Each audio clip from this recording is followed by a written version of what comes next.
Purpose Highway is a space for discussions that drive connections toward people's highest purpose to build a better self and a better world. Join me for Season 1, where I start to uncover stories of entrepreneurs and thinkers that are making an impact. I'm your host, Scott Mason, and enjoy today's episode. Hello, everybody. It's Scott Mason revving up for another race down the Purpose Highway, and sitting with me in the front seat today is the one and only Jay Scherr.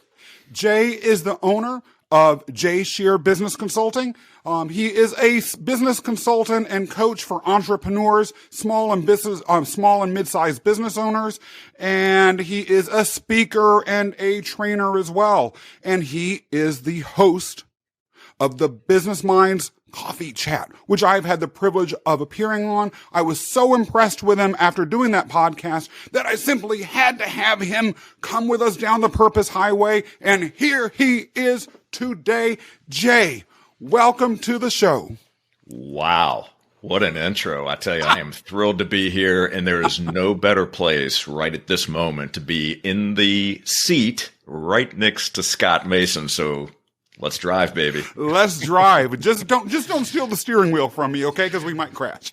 Yes, sir. But at least that'll be entertaining. For sure. Jay, you grew up in Virginia, and you say that you loved business for as long as you can remember. Be honest. Tell us about the first business you ever had. What was the first thing you ever sold? Were you one of those people that were monopolizing entire blocks, selling lemonade, or what were you doing? How'd you discover this interest? Well, good question. No, I wasn't that guy that was selling lemonade and selling baseball cards and the like. Although I will say one thing that I did sell is I used to make cinnamon toothpicks. So I would buy cinnamon oil, soak toothpicks in that cinnamon oil overnight, wrap them up in a paper towel, take them to school, and then sell them for 25 cents a piece or whatever it was. So if there was anything that I did when I was a small child, that was it. But really the interest was learning about businesses. I just, again, going back to being a very small child, driving around town with my parents. My father was a real estate agent, so we would spend time in the car. We would take family trips, and whenever we were driving around, I'm looking at these office buildings, and I'm trying to imagine in my mind what's going on inside these buildings. What kind of business is it? What conversations are they having? Wow. And I imagine myself sitting behind a desk and having these power conversations, and it's funny to look back and to think about it, but it reminds me of the conversations that we had when I was a child. So around our dinner table, a lot of the conversation was around what was happening in the community, different businesses in the community. And so my parents were always talking about a particular business owner or a new business that opened up, and that just excited me. And I didn't know what to do with it at the time, but it became just part of our everyday conversation, and I couldn't get enough of it. I just wanted to learn more and more. And so that's really where it started. And I knew, at least some part of me knew that I wanted to be in the business world. Didn't know what that was going to look like. Obviously, I couldn't articulate what that was going to be at that point. Although one thing that did connect with me early on, which I did pursue for a short time, was architecture. And that was just the amazing beauty of the buildings and being able to build something, design something, build something. And so that's where it all started. That's interesting, because one thing that connects architecture, as you sort of hinted at yourself, is the fact that with business generally is that it is about design, infrastructure, and execution. Yes. With a vision in mind that ultimately, reflects well upon everyone involved, and ideally it serves some sort of organization.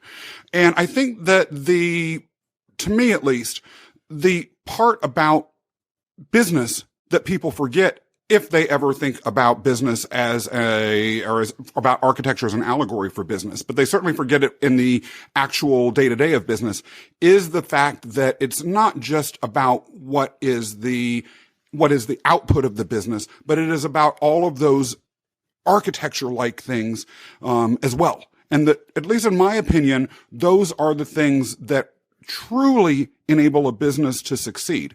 But let me ask, do you agree with that? Is that something that you've sort of known all along, or is it something that you came to? And do you find that the businesses that you work with, or the individuals in organizations across the board, even if they're not businesses, sort of universally understand that? And what I think is a brilliant revelation that you just gave is something everyone in the entire world except Scott Mason knew. Well, so going back to your question and what you articulated, yes, I do absolutely agree with what you said there in terms of the foundational components. And that's an area where I spend a significant amount of time. And I'm going to go back for a moment to the point when I was growing up in looking at these businesses, studying these businesses, having conversation with different business leaders and individuals that work within a business. And Scott, what I was looking for was to try to answer the question, why are some businesses succeeding when other businesses are not? They're either failing, closing shop, or just not seeing the outcomes that some of these other more successful businesses are. And obviously this was back in a time where there wasn't social media, there wasn't Google, so it wasn't the way that you could obtain that information was through conversation, which was the best way, right? So it was building relationships, and it was just asking better questions about the business itself. And so over time, and after just being exposed to so many different businesses and the opportunity to have these conversations, different patterns started to show themselves. And I really tried to look for ways to connect those threads of what was starting to show up. And so I found some commonality. Obviously, there's a lot of different variables involved, but going back to architecture and going back to the foundation, if we can get the foundation right, we can start to build something very meaningful on top of that. And that goes for life and it goes for business.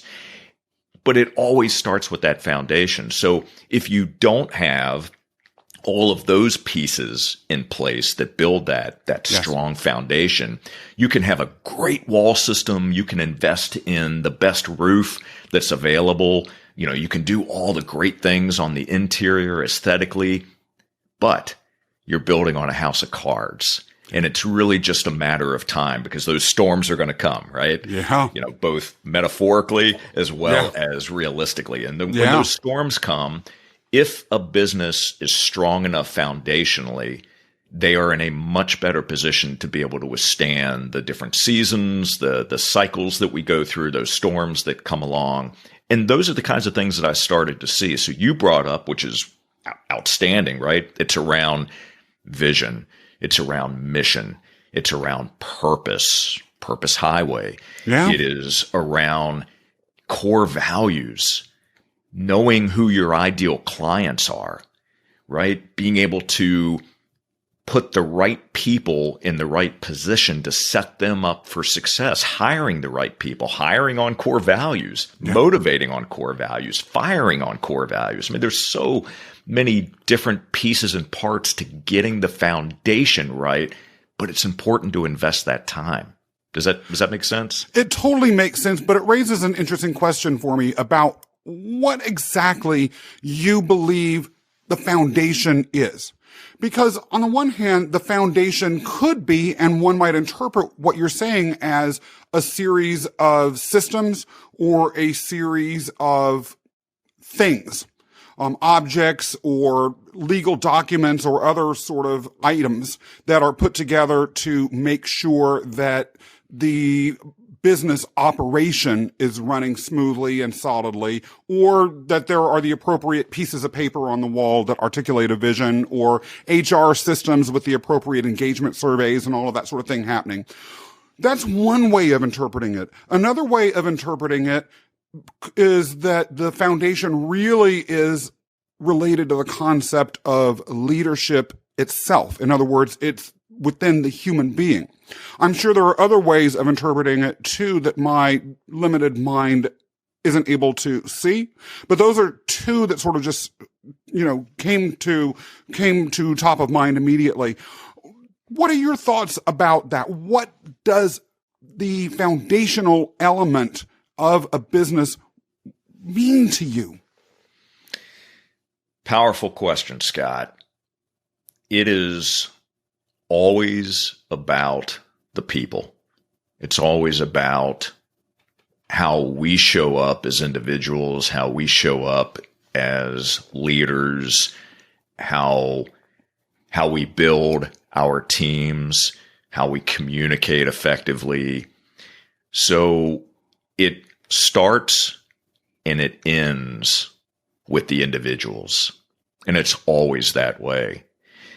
So if I go back to some of those common threads that I started to see in successful businesses, right, and how can I put those together in a way that can be implemented, executed on, and then be repeatable? So much of that, Scott, begins with mindset. It begins with the individual. Mm-hmm. It begins with, how are they showing up for their business? Because you can't remove the personal aspect from the business or the profession itself. Because if you run a business, you show up. You are that business. So you can't really separate the two. So if you can, I always like to say, if you truly want to grow your business, you have to grow you first. Mm-hmm. And I mean that. Yes. And so we have to go inward and look at the areas where we can serve. Where can we grow as an individual so we can bring our best selves to the business? And that includes learning how to become a better leader, learning how to be able to pull the greatness out of others, how to create inspiration and motivation and be able to set others up for success. Because if we want successful businesses, we don't do this on our own. Yeah. Even if we're a solopreneur, we're never doing this alone. There are many around us that are in that life raft with us. And the idea is how do we show up as our best selves, and how do we ensure that everyone is rowing in the same direction? We all may have different ideas, but like a good marriage, as long as we're all moving in the right direction, we're going to be successful. We'll get there. We'll figure out a way. What if I were a leader that really wanted to push back to you on that? And that is, there are several that I've known, and maybe you haven't known any like this, or maybe you have. And if so, I'd be curious to know how you respond to them. Look, they would say, I have created this business from nothing, and it has grown to a certain level. Or they might be the CEO of, let's say, a mid-sized nonprofit or for-profit organization, or even a governmental entity, and have had a significant measure of success. I've already done the work I need to do, obviously, they would say. I'm smarter than everyone else. I'm harder working. The results are right in front of your face. So why should I need to grow any further? I'm 40, I'm 50, I'm 60 years old. I know it all. I have my stuff together. What would you say to someone like that? A founder, for instance? Sure. Well, the first thing is I would try to understand what that business leader's objectives and goals are. So if they are comfortable where they are, if they're not looking to grow, if they're not experiencing any challenges or issues in their business, that's, you have to meet someone where they are. And if they're in that place currently, good for them. But I would venture to guess, Scott, that if you were to pull back the curtain a bit, you're going to find that there are areas, there are cracks in that business, right? When you have a business owner or a business leader that believes that they have it all figured out, they don't need any help, they're the smartest person in the room, many times that leads to communication breakdown. That leads to issues with being able to motivate your team and help your team members grow because they're used to being told that this is how it's done, this is how it's going to be. I'm not interested in your input. But if you want to truly create a business that's growing the right way, that creates opportunities for others, that's looking to be as creative as possible, that can adapt to situations, that can be flexible, that can thrive, you have to step back as a leader and listen, right? You have to build relationships and you have to realize that I don't have all the answers. But what I do have is the ability to surround myself with remarkable people that are growth-minded, that are as passionate about the business as I am, and that want to be able to grow in this industry. And that's one of the most exciting things. But you can't force someone to change if they're not willing or if they're not at that place where they're asking for help. And Scott, so much of that has to do with awareness, self-awareness. And if you're not there, that's okay. It's all right. We probably wouldn't be working together. Yeah. Yeah. Well, let me ask you this, though.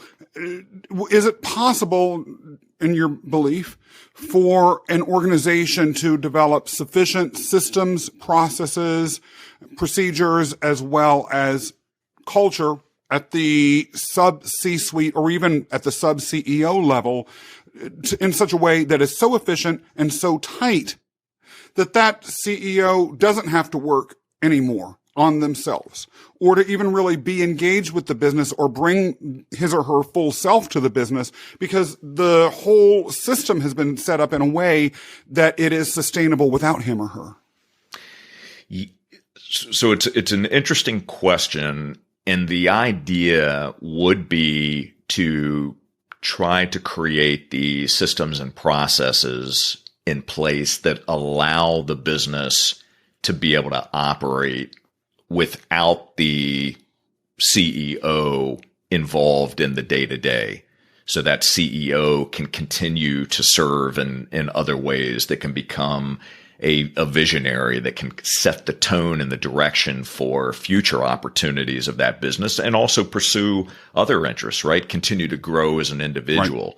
So yes, absolutely, you do want to put those repeatable best practices into place and execute on those, right? Ensure that they align with your core values, with your goals, with your mission, and that everyone else is part of the success of that organization, and that there's growth opportunities for everyone that's involved as well. But here's the thing, it's with most things, a business is a living organism. It's like all of us, right? We are always in a constant state of change. Yeah. Yeah. So the way things are today are not going to be the same tomorrow. Yeah. Doesn't matter what we put into place, things are always going to change. So we have to make sure that we allow for that flexibility, and that we don't build a system or process that's so tight that it doesn't allow for response to changes in the market, that allows for changes of people, personalities, all the other variables that come into play.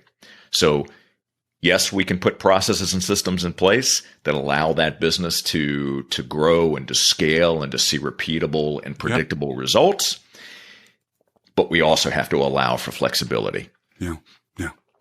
You mentioned earlier when it came to providing that foundation for a successful business scaling time period or next level sort of growth, that making sure that the leadership understood its core values, its purpose, its mission, all of those things was absolutely essential before it really could blossom into the ultimate sort of business that it hopefully was destined to be.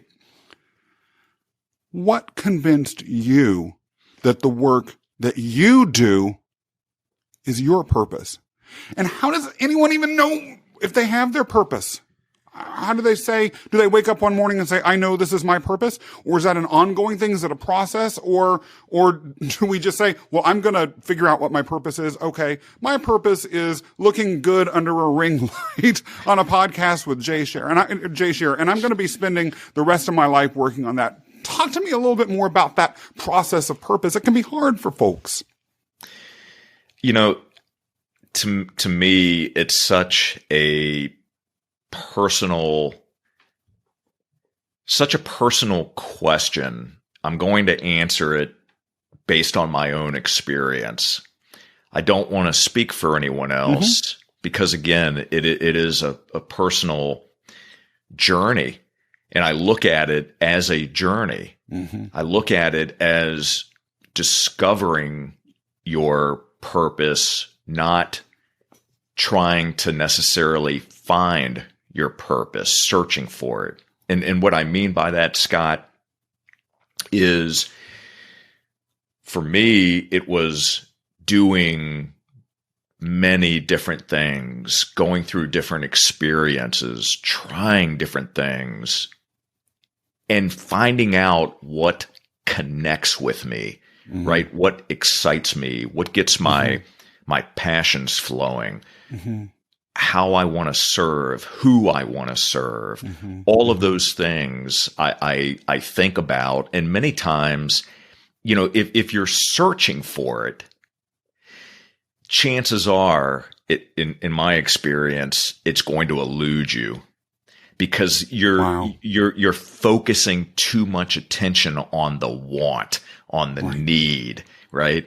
And when we're able to let that go, many times, that's where the magic happens. When we're just open to it, when we're open to experiencing, whether it's different positions, different ways of serving the community,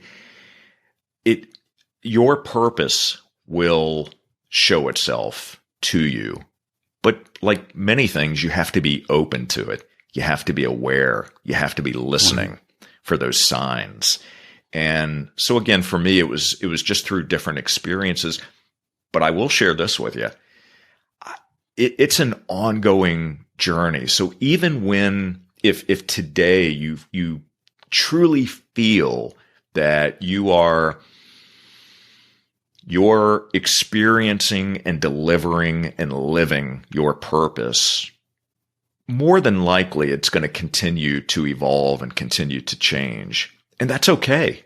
That's completely all right. But again, I think it goes back, Scott, to really asking yourself deeper questions. What is it that I truly enjoy? And where do I get the most juice out of life? And one of the best things that we can do is do for others. When you're serving others in whatever capacity that looks like, it really does. It opens up a world of opportunity for you. Not only does it help you feel better, but look at the impact that you're having on others' lives. And there is no better feeling than that, which is one of the reasons why I do what I do. When you see the impact that your coaching or help provides to someone, and you see that person light up and you see the change that it makes for them, it's tough for me to put words around what that feels like. And I know you've been there before. Of course. But, let me ask you another question that sort of might challenge that a little bit. Let's say I define myself as a numbers guy or someone that really is concerned about facts and things that are concrete in front of my face. And I have grown a successful business. Yes, I like it. It's fine. But suddenly a business opportunity crosses my desk that purely looking at the numbers would make an amazing amount of money. Yes, there would be an investment, some risk on my part, but I'm pretty sure that I would make a handsome profit from it and be able to further set myself up for even more profit down the road. But I don't give a dang about it. I truly don't. Or in fact, it's something I even find a little bit morally distasteful. But I'm a numbers guy. I'm not going to let things like emotions or all this touchy-feely woo-woo stuff around purpose and feeling it and lighting up inside impact me. What does that do for my bottom line? What do you say to me when I'm in that mode, Jay? How do you respond? I would encourage anyone to go inside and really understand what their value system is. So even if you're a numbers person, that doesn't mean that you're going to say yes to any and every opportunity that allows you to profit from. Why not? So again, let's go back to our value system. So if you're willing to do anything to make $1, right? That means that you may be willing to do some things that are unethical. You may be willing to align yourself with a business that may not be doing good in the community, right? Yet they're also profitable. So you have to weigh opportunity against what your true values are. And there are plenty of ways if making a certain amount of money is important to you, there are ample ways that you can do that are still congruent and align with who you are as an individual.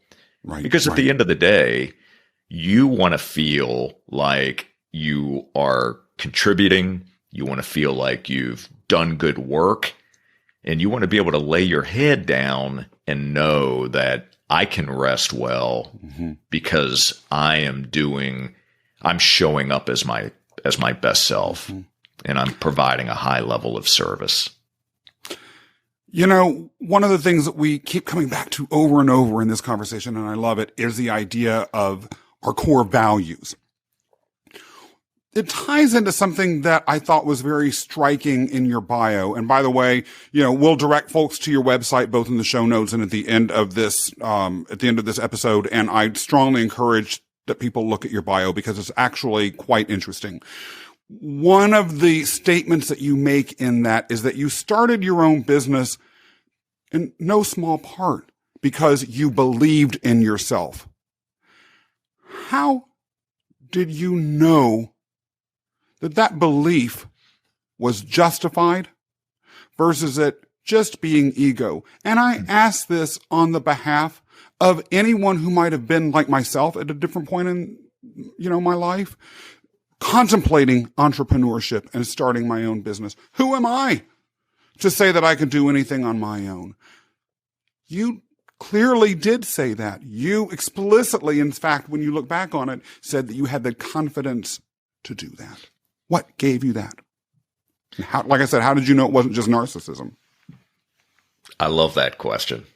And you and I have had an opportunity to talk a bit about this in prior conversations, but in a different context. And so that confidence, Scott, has come from years and years of work and developing myself and developing my skill sets and developing my mindset there's a number of variables involved, but when I said in my bio that the timing was right, I had reached a point where I not only had the confidence, but I knew there was an instinctive feeling that I needed to be able to work with clients of my choosing and be able to manage and determine my own destiny and control the things that I could control and not give up that to a corporation or to someone else.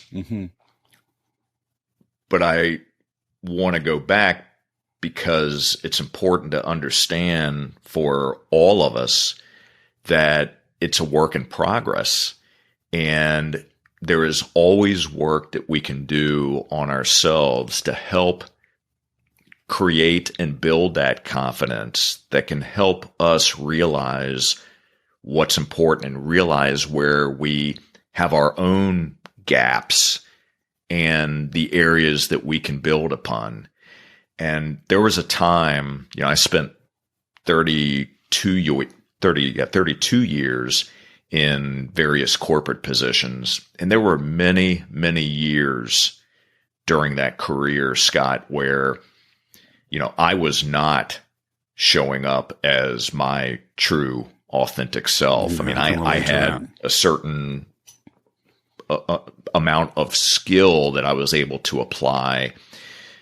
But what happened was I was wearing just a number of different masks because I was showing up the way that I thought others needed me to show up. And over time, and I wasn't self-aware enough about it. So I really didn't even realize it. And it wasn't until, fortunately through some pretty deep conversations with people that I love and care about, that it became apparent that this was an area of opportunity for me to improve. And, you mentioned ego. My gosh, ego is definitely an area that we have to be aware of and make sure that the decisions that we're making and the directions that we're going, is that because of ego, or is it our purpose that's driving us? And so once I was able to get out of my own way and realize the areas that I needed to grow, it created a sense of freedom for me that allowed me to get to that point where I was able to jump and start this business. And it is a very freeing feeling when you not only make the decision, but you actually act on it. So many, many people talk about doing something, whether it's starting a new business, whether it's investing in becoming a better leader, whether it's investing in coaching, whether it's, you name it. We talk about it, but the missing ingredient is the action. And trying to understand what is holding us back is such an important exercise, whether it's limiting beliefs, fear, and where's that coming from? And then being able to move past that and move forward. And when you do, and when you've made a decision and you feel good about that decision, it's, again, I go back to that word freedom. I had a conversation with someone recently who is in the human performance world and someone that is at the top of their game. And this individual, I asked them, we had a good conversation, and I asked them, what one word would you use to describe where you are today, the feeling that you have today through all of the challenges and ups and downs that this person has been through and starting their own business. Yeah. And the word that they came up with was unbridled. Wow. I love that word. Yeah. And he very graphic, very dramatic. painted this vision Yeah. that was just so incredible. But it's such a good word to use when you and I would also use that same word when you have finally gotten to a point where you are living your purpose. You talked a little bit earlier, and I want to go back to this point because I think it's a powerful one, and I think it's one that people could really sometimes use support via leaders such as yourself if they're facing it. You're talking earlier about people that you loved in your life having conversations with you about some things that needed to change. At earlier points in my career, a lot of the modeling that I had seen with regards to the assertion of authority within an organizational context was through force of will, through domination techniques, through a whole host of things that were not necessarily tied to positive persuasion, but mere, I told you to do this, do it or else, that sort of thing. And someone that I cared about very much who worked with me said, Scott, that kind of isn't working. And I'll never forget, she left that book, The No Asshole Rule, on my chair. And I read it. Now, it could have ended there. I could have been like, okay, this is interesting. Let me apply it to everyone else in my life. Or I could have been like, yeah, this is who I am. And this is how I've gotten where I have in life. And so who is she to tell me what to do? After all, honestly, I was higher up on the organizational totem pole than that person was. But something inside, and maybe it was the directness with which she confronted me. Maybe it was the fact that I knew that she did care about me. Maybe it was the fact that she, I respected her opinion so much. And maybe it was the fact that when I was reading that book, I was like, oh, this is uncomfortable. I had to face it. But it's one thing to say to yourself, this is me. This is a problem. It's another thing to really, at least in my experience, take in what that means, to feel it in your heart and in your spirit, and to, if you have any sort of conscience at all, say, this is what I've done. This is hurt that I might have caused people, or this is hurt that I might have caused myself, or these are opportunities that I might have taken away from myself and my family. And there has been real pain that I had to go through as I grappled with that. And that wasn't easy. And sometimes even when I think about the, behaviors that may have justified her talking about this, it's painful to even think about. What would you say to someone like me who might have been like, this is too hard for me to face? I can't deal with this. I don't want to deal with this.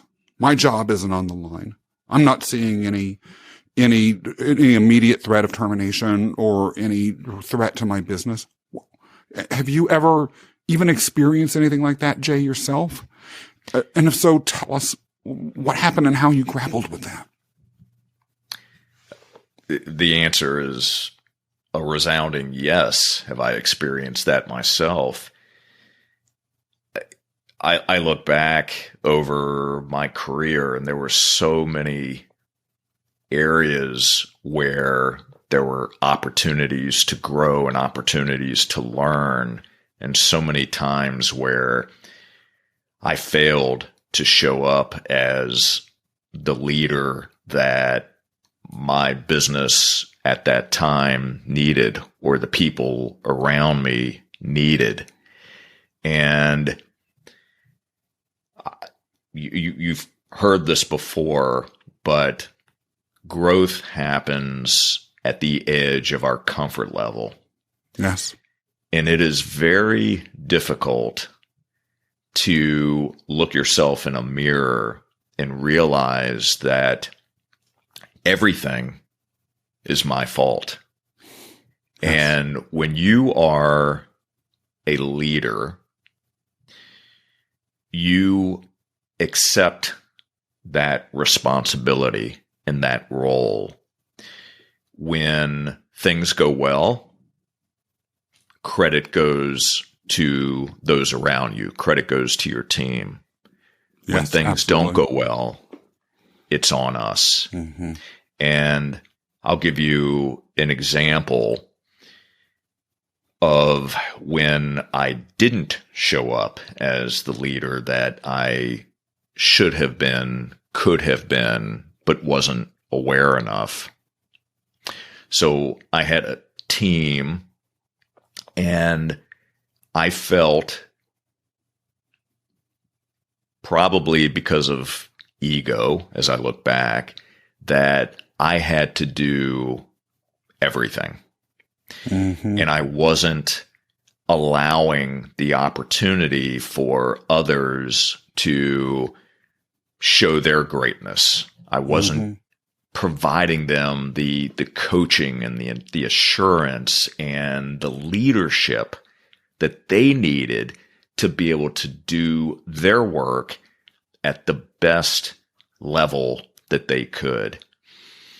And what ended up happening was this particular division, the outcomes were not as strong as they should have been or could have been. I had team members that wanted to leave the business because they didn't feel that they were being valued, that they didn't feel that they were being heard. Mm-hmm. And that was on me, Scott. I wasn't mature enough or aware enough to listen, accept what is, and be able to do something about it. Yeah. And that was extremely hurtful. The way that I communicated was not effective at that time. Yeah. And that was a very painful situation to learn from. On the flip side of that coin, though, it did create an opportunity to learn. It created an opportunity to grow and to work with others who could share with me how they have been able to coach better, how they've been able to lead better. And if you're willing to learn and listen and accept the truth of the situation today, right, and not allow that to identify you as a failure, but look at it as it's a snapshot in time. Yes. But this is an opportunity for you to move past it and become a better version of who you are. And so those, and I am so far from having all the answers, and there is no perfection, and we shouldn't be trying to chase perfection, right? Because there really isn't a perfection. What there is comparing yourself to who you were yesterday and looking at areas where you can improve upon, not comparing yourself to others, but being inspired by others. So today, I'm always looking at, how did I show up yesterday? And I stay in the moment, and I focus on learning, and I focus on helping others become their greatest self as leaders, as businesses, and as individuals. Wow. Talk about taking the emotion level and the lessons that we can learn from our lives and sharing them with others up to another level. That was amazing. Thank you for that. Absolutely. Jay, I cannot imagine, after hearing your story and hearing your thoughts, people are not going to want to find out as much about you as possible. So please tell us where we can find out more about you, and tell us about any projects that you've got going on. Well, thank you for that opportunity. So everything that I do, all of the exciting things that I have going on in my world, can be found at jayscherrbusinessconsulting.com. And that's spelling out my full name, Jay. And there you'll find all of my social channels. You'll have access to Business Minds Coffee Chat. And please check out the episode with Scott. Oh, And, of course. It's absolutely, it's a good one. And the reason that it's a good one is because, Scott, you are who you are. You show up as your true, authentic self.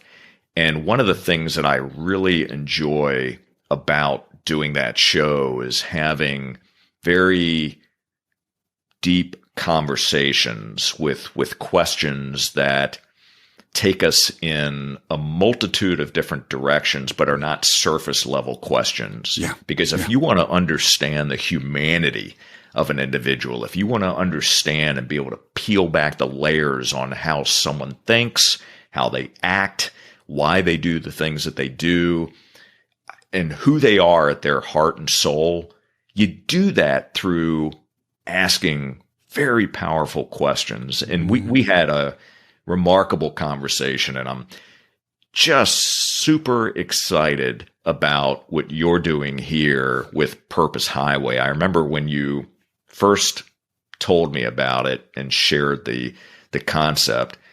First, I love the name. I wish I had come up with that name. I think it's an outstanding name. Thank you. And it tells a great story in and of itself. But you do such a great job of really trying to understand the individual, right? And getting to the core of the individual and tying it back to why someone does what they do, their purpose and meaning behind everything, every action that they take. And I love that. And so I thoroughly enjoyed the show that we did together on my end, and I've enjoyed this opportunity as well. So Jay Scherr, businessconsulting.com. Go there, check out Business Minds Coffee Chat. And I'm grateful, truly grateful for this opportunity to have you in my sphere. Makes me a better person. And I very much feel the same. And I do have to give one last little plug about your show. One thing that made it so striking to me, and I've mentioned it to you before, I'll say it again and again and again, is talk about, going in deep and asking questions that are not superficial. You were really an expert at that. These were some of the toughest questions I've ever been asked on a podcast. And that stands out. And so, who knows what the destination ultimately is on anyone's purpose highway. But you were talking a minute ago about humanity and a town that we all have to pass through on the purpose highway, that we need to stop in and take in and absorb, is the town of humanity. Jay, it has been amazing having you on this Purpose Highway ride. Everyone who has taken the time to watch or listen, thank you, and we will see you on our next trip down the Purpose Highway. Thank you for listening to today's episode. Join our community today at purposehighway.com and subscribe to get notified when new episodes go live. Scott Mason, checking out.